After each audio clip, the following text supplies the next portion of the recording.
Welcome back, guys. In the last video we set up our development environment, created a folder called CSS and created two files, one index.html file and one styles.css file, right? And we also created a basic HTML document here that we're going to be using to play around with CSS. We're going to use this file, the style.css file, much later, but for now let's just have it here. And if you struggled to follow along with the last video, maybe in terms of the setting up this HTML and running it with Mate Live Server and all, then you probably need to visit my playlist on HTML. I'm going to leave a link to that playlist on the description to this for this particular video. So far we have this, and we're able to run this inside inside the browser, and this is what we got.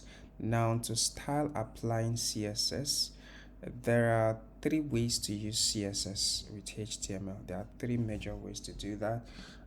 We have so I'm going to do this as a comment here.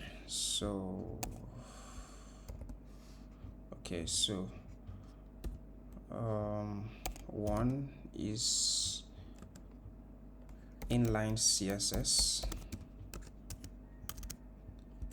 and then there is embedded CSS. I don't know if that's the correct spelling of embedded, but you get it. Then number three is external CSS. Okay, so I have a tool here that helps me with code completion, so it already knows what I'm talking about, so it helped me with the third one. Okay, so yeah, that's it. Inline CSS, embedded CSS, and then external CSS. So we're going to start with inline CSS. So in inline CSS, we apply the style directly on the particular HTML elements that we want to style. Let's say, for instance, we want to change the color of this. I mentioned during the introduction that the default representation of content in an HTML document is basically black text in a white background, and this is what we have. So let's say we want to change up this text and let's say make it bigger, right? So what we could do is to add a style attribute. So the inline CSS uses style attributes. Again, if you don't know what an attribute is, an HTML attribute is, you may want to check out my HTML playlist where I went over all the important basic details of HTML. So you're going to see things like tags, elements, attributes, and all that. So an attribute is just something we used to give our HTML elements some superpower.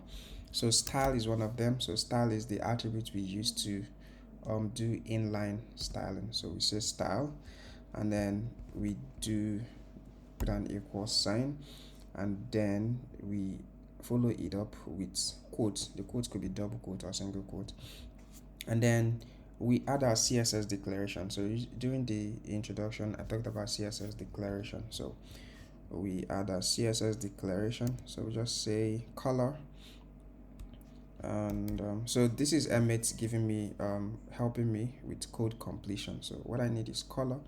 Now when I type color, I put a colon, just a CSS declaration. I put a colon, and then I put the value. Remember, a declaration is basically a name value pair or key value pair. So let's say red, and that's it. So I've applied a style, an inline style, to this paragraph. Now let's check this out. Okay, so sure enough, our hello CSS gets a red color. Nice. So now this is a single declaration, right? So what if we wanted to add more styles? So let's say we want to change up the font size. So we could say font size. So that's it helping me. I didn't have to type the colon, and I didn't have to type the semicolon, right? So I can now put font size. Could be large, could be larger, could be medium, could be X large, but let me just put a specific number. So I'm gonna say 40 pixels. Then I save. Okay, so it's a lot bigger now, right? So um that's pretty much how you do style. Something else I can also do, I can give it a background color. So I can say background color. I can do all the typing myself, or I can just select the one I want from the list that Emmet gives me. So I say background color. I'm gonna call it whatever I want. Let's assume I say black. Okay, so I get a black background color, right? So what if I want to have more space from the edge? So I can just say padding, or padding left, because I want to have more space towards the left. So I can just say padding, oh, padding left, and then I can say 30 pixels, just so it to be very obvious. And then yeah, I have some space now. So what I want you to notice here is that each declaration is separated by a semicolon, another semicolon, um, another semicolon, and another semicolon. So like this, this way you can add as many CSS declarations as you want. So this is how you do inline style, right? So the problem with this is, imagine you want to apply much more styles to this particular um, um, HTML element, this paragraph.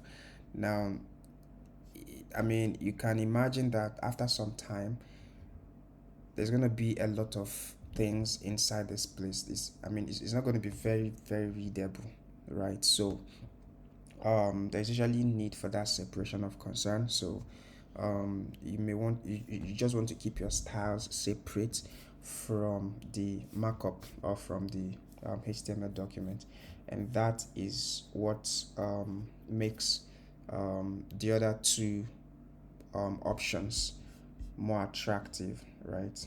So we're going to look at in the next video, we're going to look at the limitations of the inline style, and how these two solves that limitation.